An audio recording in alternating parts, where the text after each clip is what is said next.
అబ్రహాము అక్కడ నుండి దక్షిణ దేశమునకు తరలి వెళ్ళెను. కాదేశుకును షూరుకును మధ్యనున్న ప్రాంతములో నివసిస్తూ కొంతకాలము గెరారులో ఉండెను. గెరారు అనే దేశములో అబ్రహాము తన కుటుంబముతో నివసించుచుండగా తన ప్రాణములకై భయపడెను. తన భార్య అయిన సారాను గూర్చి ఈమె నా చెల్లెలు అని అబ్రహాము చెప్పెను. దేవుని భయము లేని దేశములో తనను చంపుదురేమో అని అతడు భయపడెను. గెరారు రాజైన అబీమెలెకు సారాను పిలిపించి తన రాజభవనములో చేర్చుకొనెను. అయితే రాత్రివేళ దేవుడు స్వప్నమందు అబీమెలెకు నొద్దకు వచ్చెను. నీవు నీ ఇంట చేర్చుకొనిన స్త్రీ ఒక మనుష్యునికి భార్య. ఆమె నిమిత్తము నీవు చచ్చిన వాడవు. అబీమెలెకు భయపడుతూ చెప్పెను, ప్రభువా, నేను ఆమెను తాకలేదు.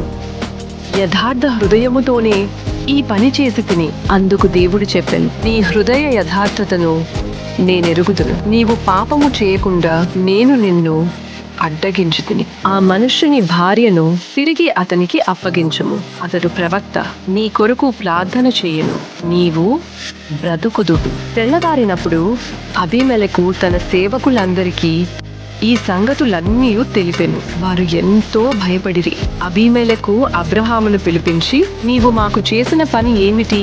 ఇంతటి మహాపాతకము ఎందుకు తెచ్చితివి అని అడిగెను. అబ్రహాము చెప్పెను, ఈ దేశములో దేవుని భయము లేదని అనుకుని నా భార్య నిమిత్తము నన్ను చంపుదురేమో అని భయపడితిని. ఆమె నిజంగా నా చెల్లెలే, తండ్రి కుమార్తె గాని తల్లి కుమార్తె కాదు.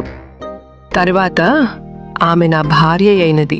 అబీమెలెకు గొడ్లను దాసదాసీలను అబ్రహాముకిచ్చి సారాను అతనికి తిరిగి అప్పగించెను. ఇదిగో, నా దేశము నీ ఎదుట ఉంది, నీ ఇష్టమైన చోట నివసించుము అని అబీమెలెకు చెప్పెను. అతడు సారాతో, ఇదిగో, నీ అన్నకు 1000 వెండి నాణేలు ఇచ్చితిని, ఇది నీకు న్యాయము తీరినదానికి సూచన అని చెప్పెను. అబ్రహాము దేవుని ప్రార్థించును. దేవుడు అబీమెలెకును అతని ఇంటి వారిని స్వస్థపరచెను. వారికి పిల్లలు కలిగిరి.